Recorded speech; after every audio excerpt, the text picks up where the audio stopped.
I'm Alex Larson, dietitian, Ironman finisher, and host of Endurance Eats, the podcast where we break down the science of endurance nutrition and turn it into clear, practical nutrition advice to revolutionize how you think about fueling your body. So grab a seat or keep moving if you're out training, and let's get started. Welcome to the Endurance Eats podcast. This is episode 1.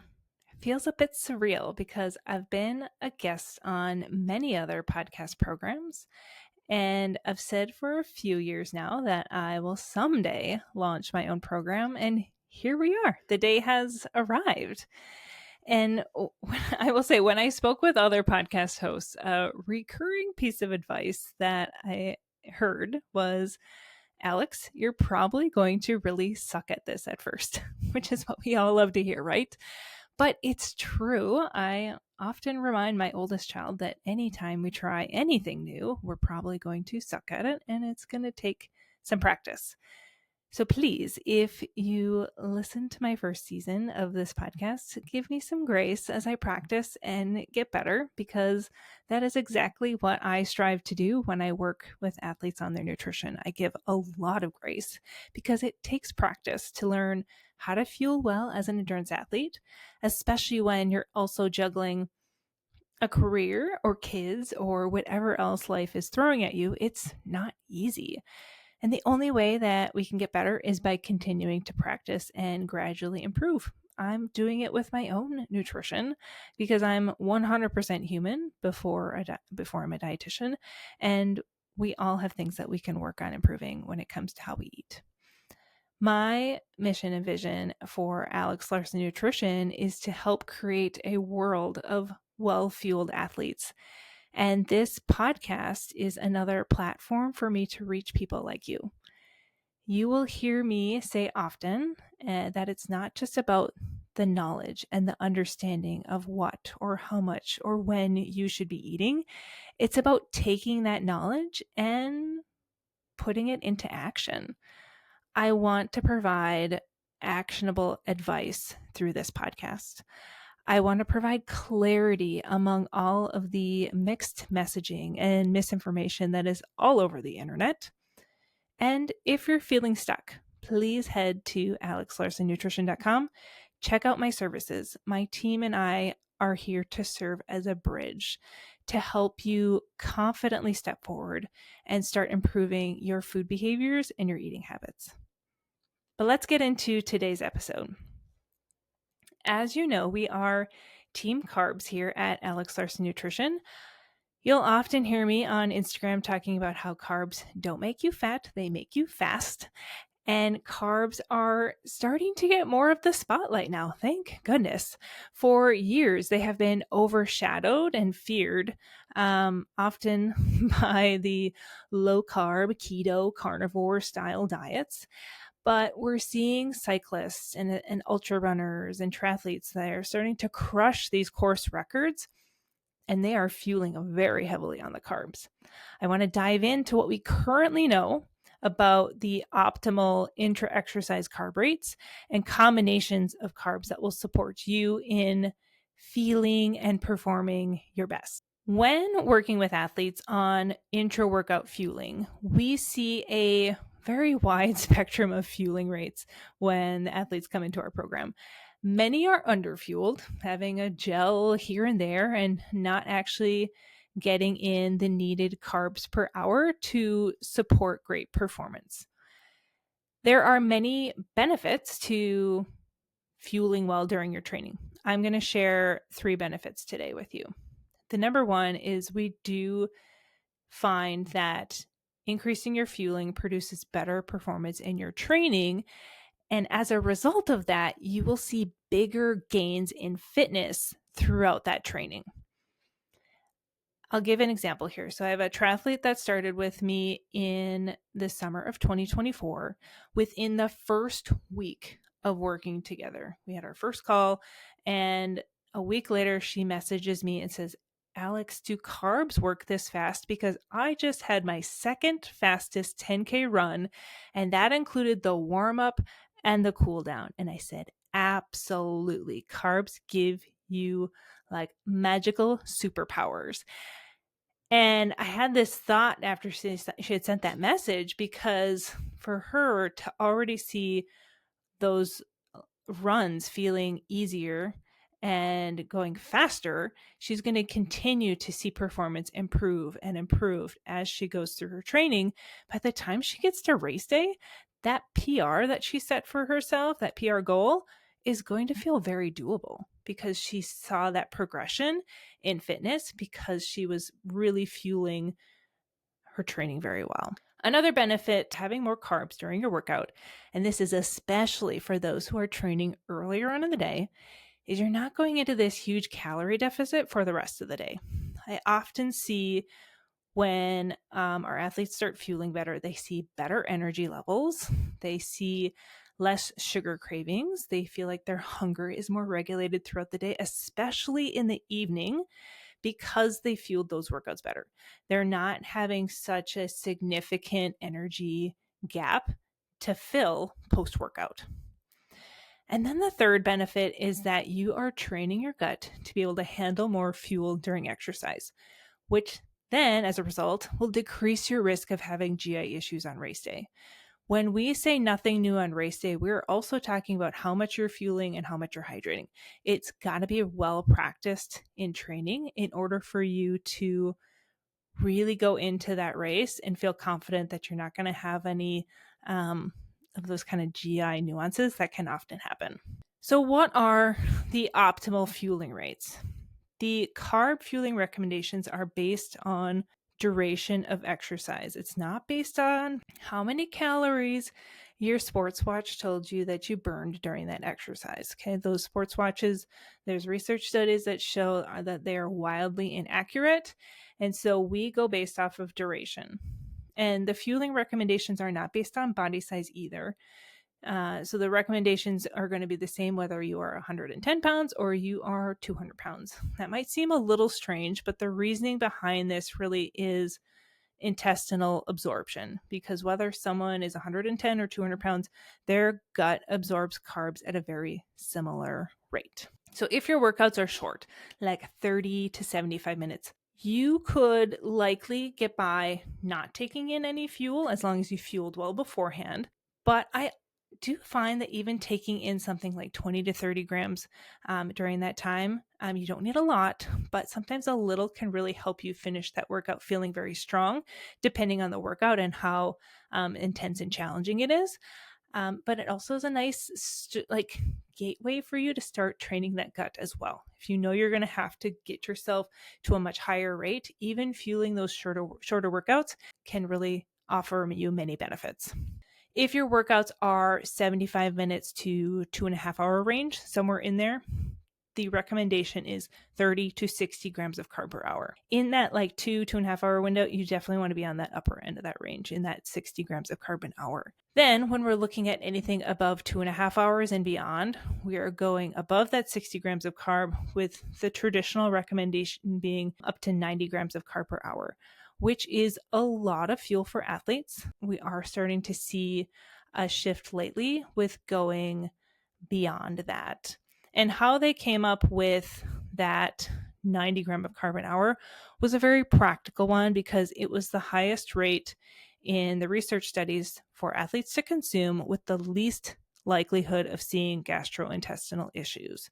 So when we had athletes that went above the 90 gram per hour rates, that's when we saw tolerability decrease. So they set that 90 gram of carb an hour for a reason. But let's dive into the science a little bit more here on what we do know. So carb recommendations, they've been on a journey over the past, I'd say 20 years. They've really come a long way.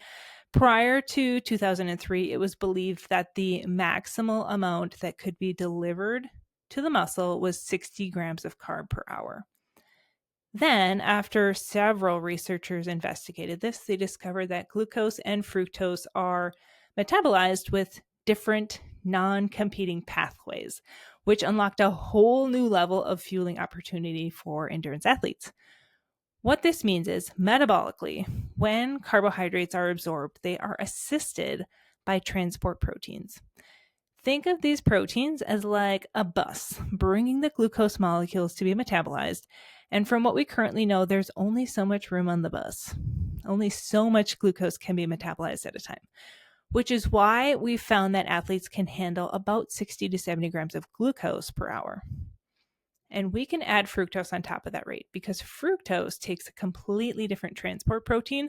So we'll say that fructose travels by train. It doesn't interfere with the bus routes at all. Both glucose and fructose can get used at the same time, allowing more carbohydrates to be absorbed and more energy to our muscles. You may see sports fuel products talking about a 2-to-1 or a 2.8 glucose to fructose ratio. Which is best? I can't answer that for you because it really depends on the individual and their gut tolerance level. I have seen a lot of athletes who are starting to create their own hydration mixes. If this is you, I would play around with your glucose and fructose ratio or your maltodextrin fructose ratio to be around like a 1 to 0.8 or that 2-to-1 ratio. Do I pay attention to how much fructose a product has? Not usually. I don't usually get that detailed because most of the time I'm just trying to work on gut tolerability and gradually increasing that athlete's intake of fuel just in general. But for athletes who are maybe above that 90 gram of carb an hour, we're having some gut issues, I would maybe look at the sources of carbs, make sure we're doing a good ratio of glucose to fructose. But there might be also a lot of other factors that come into play with glucose issues as well, like hydration, anxiety. Like there's lots of things that play into gut problems. Now, lately, we have started seeing athletes really push that carb limit. We're seeing high-level athletes taking in, well beyond the 90 gram recommendation. We're seeing, up to 120 grams per hour with cyclists in the Tour. David Roche, after his record-setting 2024 Leadville 100 performance, he reported taking 120 to 140 grams per hour. I think he averaged like 136. So we're seeing the limits pushed. And they're thriving. They're setting all these records. I had a triathlete this summer, very tall, strong triathlete who was doing a lot of training. And then he also had a very active job. He was getting like 15,000 steps a day in his job outside of his training. So he ate averaged probably 600 grams of carb a day outside of his training. And then we kept increasing his carbs on the bike because he kept even getting a little hungry at 90 grams of carb an hour, and it's still at 100. And then at 110, he was feeling fine, but still there was moments where he felt hungry. I said, hey, let's do 120. And he handled it really well. He did have to dial it back a little bit in that last hour on the bike before he switched to the run. He just felt a little nauseous when he started the run, so that was a little tweak that we had to make. But otherwise, he really handled that higher carb rate well. And so it seems that the higher the intake, the better, performance we're seeing based on the anecdotal evidence from athletes who are pushing that limit. So this may certainly be the case, but the evidence in peer-reviewed studies is currently pretty lacking. So I'm very excited to see in future studies, researchers are going to be able to continue to investigate this further while carefully controlling the variables of this. And that the biggest factor is going to be gut tolerability for athletes who don't train as often or as consistently with carbohydrates. They are going to be the ones that are going to find it the most difficult to consume more carbs during their races. So you do need to be on top of the fueling during your workouts in order to fuel best on race day and have the great performance without the gut issues. I do find that dividing your carbohydrate intake over that hour time frame can be helpful on the gut. While you can certainly try and take in, 90, 100 grams of carb all at once, that just might be too much for your gut to handle. So taking in 30 grams of carb every 20 minutes, for example, may give your system a more manageable volume to handle. Plus, you'll also notice that your energy levels might feel more stable throughout exercise because when athletes maybe might take like a whole bolus of something, they can have kind of peaks and valleys in energy. When they're seeing kind of that roller coaster of energy, you might want to tighten up that timing of things so that you're always staying on top of that energy. Another factor here is flavor fatigue. It's a lot of work, a lot of fuel to consume to meet those high carb rates. And consuming those constant sweet flavors can be really overwhelming to our palate.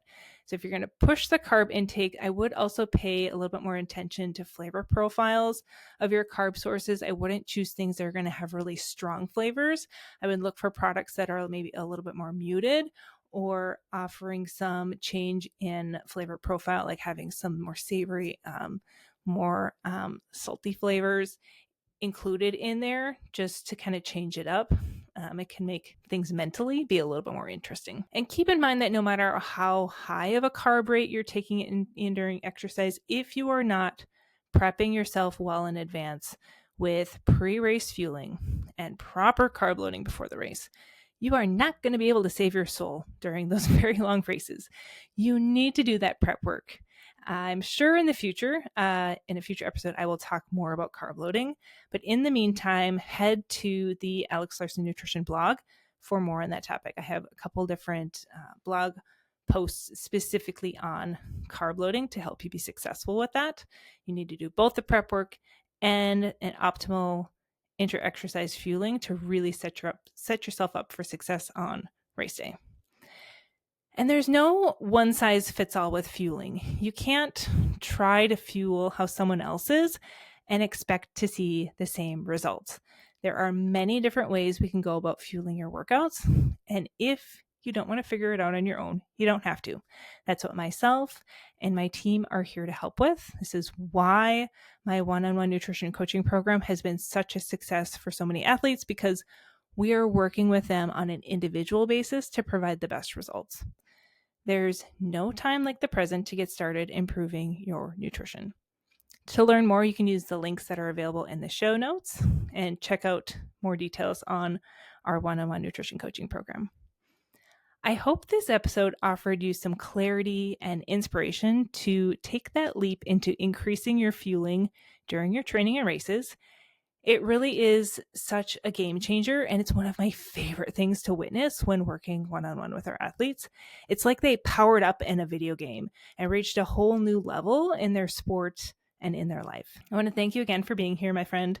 Keep training smart, and don't forget to hit that follow button, leave a review, and I will see you soon in the next episode.